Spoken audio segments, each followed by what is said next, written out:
কনকনে শীতের সকাল, ভোরে সেই শীতেও কাজে বের হন অনেকে।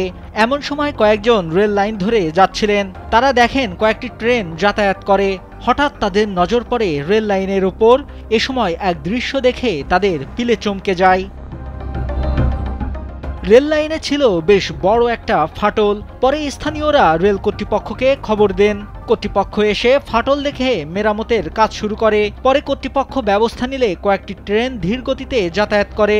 স্থানীয়রা জানান, বড় ধরনের দুর্ঘটনা ঘটতে পারত, তবে তা হয়নি।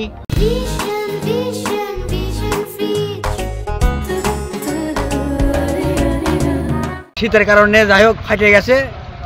আমরা দেখতেছি, সবাই এসে দেখতেছে, এখানে লোকজন আসছে, সে দেখার জন্য আসছে আর কি। এখানে এসে দেখলাম লোকজন দাঁড়িয়ে আছে, তো রেল ফাটে আছে, এমনিতে গাড়ি যা খুব সমস্যা, রেলটা খুব দ্রুত জোট করা উচিত। দেখলাম যে রেল লাইন ফাটে গেছে, ফাটে একটু ফাঁক হয়ে গেছে, এক আঙ্গুল দেড় আঙ্গুল ফাঁক হয়ে গেছে। দেখলাম যে প্ল্যাটফর্মের দক্ষিণে এখানে অনেকগুলো লোক রেল লাইনের উপর দাঁড়িয়ে আছে, তাই আসলাম, আসে দেখি রেল লাইন মানে ভাঙ্গা আছে, এটা দ্রুত সমাধান করার দরকার। এখানে যে শীতের টাইমে যে রেলটা ভাঙ্গি আছে, গত বছর ভাঙ্গি ছিল, আমরা দেখতে আসলাম, লোকজন আছে, পুলিশ প্রশাসন এসে দেখে গেল, এটা দ্রুত সারার জন্য অনুরোধ করতেছি। নাটোরের নলডাঙ্গা উপজেলার মাধবনগর এলাকায় রেল লাইনে এই ফাটল দেখা দেয়।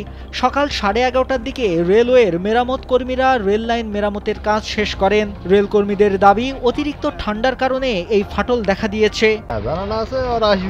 লোকজন আসবে কাজ হলে।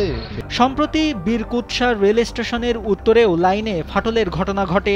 সেখানেও রেল লাইন ফাটলের মেরামত করা হয়। অতিরিক্ত ঠান্ডার কারণে এমন ঘটনা ঘটতে পারে বলে জানান রেলকর্মী ও স্থানীয়রা। নাইমুল হাসিব, কালবেলা।